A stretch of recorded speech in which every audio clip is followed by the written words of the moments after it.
Hey Jack, I'm back, and with me, another speed art. This one is of Captain America from the First Avenger wearing his USO uniform. I just last week put out the Captain America Evolution, and you guys seemed to like it enough, and I was actually smart enough to record myself starting a model from a sketch to a final character. So if you haven't seen the animation, feel free to check it out. The link in the description to the main channel. I think it turned up really nice, but there was a render issue that I wish I caught before uploading. But hey, what can you do? So I want to originally put out something every other week on this channel, but it's looking more like monthly uploads for now. But I am starting a podcast with my friends where we'll be sketching together, so once that is done, I'll hopefully post it here and see how you guys like it. But enough yippity yep. Let's get to the down and dirty and start ranking the Man in Blue's movies. Now, my ranking of the MCU films may be a little controversial, but that's okay. I'd love to know what you guys think down below, so feel free to leave your ranking in the comments, and let's talk. And in last place, we have Turkish Bootleg 3 Dev Adam. So maybe this is cheating a bit, because it isn't technically even a properly licensed film, but this Turkish ripoff is just awful from the start. I'm not even sure why I watched the whole thing. It basically starts with crime boss Spider-Man straight up murdering some girl, and then Captain America and Santo are called in to find and track him down. You can barely follow along with what is happening, and the plot, even with the subtitles, is complete nonsense. All in all, do not watch this film unless you want to make fun of it, which could be an option for any of these pre-MCU Cap films. So speaking of movies to make fun of, next on the list is the first TV movie from 1979, Captain America. Most of the movie is spent with this beach bum who just likes to chill and travel. But apparently his father used to be Captain America in the 1940s, so they want to use his father's serum to make him Captain America for the 1970s.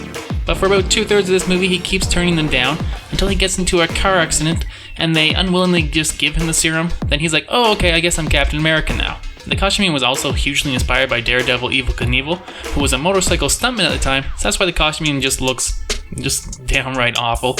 But they do give him a slightly better suit near the end of the film, which would also carry over into the sequel.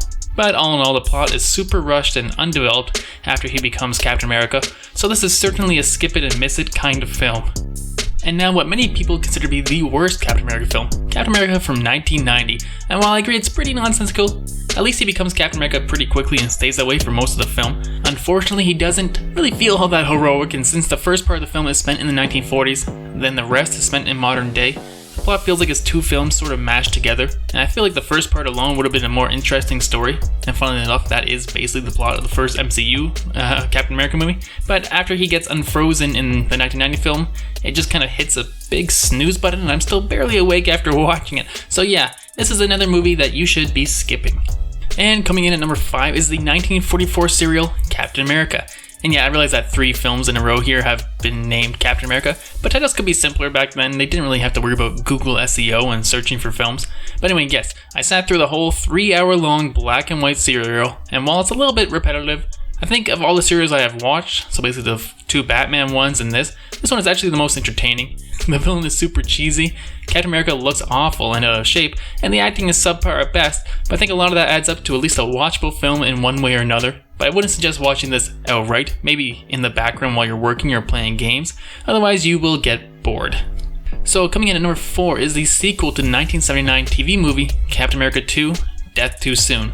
Now this one fixes a lot of the issues I had with the first TV movie. To start with, he's Captain America from the start, so no dragging the plot out with a will he won't he storyline. Second, it uses a more accurate costume. While it's still a motorcycle outfit, at least it's a little less ugly looking and looks a little more like the comics. And third, and most importantly, it adds Christopher Lee as the main villain. That's right, Count Dracula, Count Dooku / Darth Tyrannus, and Saruman himself. And whenever he's on screen, I just light up because no matter how awful something is, he adds an air of dignity to it. Dignity? That's kind of a hard word to say.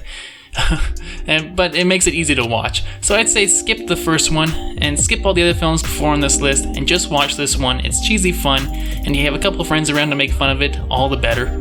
Also, fun fact, this and the original TV movie were made to be pilots to a possible TV series, sort of like how the Hulk got picked up after its initial 2 pilots, but the Captain America pilots didn't do well enough critically or ratings-wise to launch a series on their own. Okay, so now we come to the top 3 and probably the only 3 films that most of you have seen from this list, and I just want to say that from here on out, these are actually good films. In fact, I may call them great films. But I think my ordering of them may be a surprise to some people, but just know that I like them all. So coming in at number 3 is Captain America Civil War. While I think this is a solid entry in the MCU, it just doesn't quite feel as grand as I feel it wanted to be. While the airport fight is fun, some of the cinematography and color grading make it feel a little toned down. Plus I knew that basically none of the characters could die at this point in the story, so the stakes felt a little low. But I do think that Chris Evans and Robert Downey Jr. bring their A game and really sell the emotions with what they're fighting for, and in the end that's truly the crux of the movie, and with that it lands very well. Alright, so coming in at number 2 is Captain America the Winter Soldier. Now this one for the longest time was actually at the top of my list, but after watching again it went down a little bit in my ranking. While I think the action plays out very well, the hand-to-hand combat is at its best in the MCU I feel, particularly the elevator scene is a classic, and I feel like they must have been inspired by that Die Hard 3 scene in the elevator, but I can't say for sure. But it has some of the same issues as Civil War for me, the washed out colors and sometimes bland cinematography, but it works a little bit better for this film as it's on a smaller scale and doesn't include an all-out battle between the Avengers. I also prefer it because Cap gets more screen time, although some of it is shared with Black Widow and Nick Fury. And coming in at number 1 is a movie I thought was boring when I first saw it nearly a decade ago, but has since slowly ranked higher and higher on my list for Cap's solo movies, and that of course is Captain America the First Avenger. It's really the only solo movie that puts Cap front and center and makes the story 100% about him and without sharing screen time with other Avengers, which allows us to get to know Steve Rogers and learn what makes him tick and how he functions within the world. And some people may say he's a little boring as he's a hero without a dark or a brooding side, but I think that helps to differentiate him from some of the other superheroes of the time. I also think that the emotional final scene really defined Captain America in the MCU from then on out, helping us to care very much for his arc over the whole film series. So what do you think of my list? Is it awful? Do you disagree? Leave your own ranking down below, and I'm thinking about maybe doing a live stream on here at some point where I can draw and talk movies and stuff with you guys, so let me know if you would be interested in that. And before I step away, I want to thank all my patrons for supporting my main channel and allow me to do these other ventures as well, especially Anthony Stamps, who has been at the $50 producer level for 5 animations, as well as Kaylin, who just joined the $50 level. And of course all of my other patrons as well, Karen DeMarsh, Dead Meat, Erica Snodgrass, Colton Wood, Ethan Roshcam, Zoran Djokovic, HB, Alex Holgen, Ross McIntyre, Anthony Denny, Marie Surrey, Reese Ward, Sam Marks Green, Jeremiah Lambert, Minkus Baby, Chris Hogan, Sam, Emmanuel Abrigan, David Warsaw, and Paul Kisak.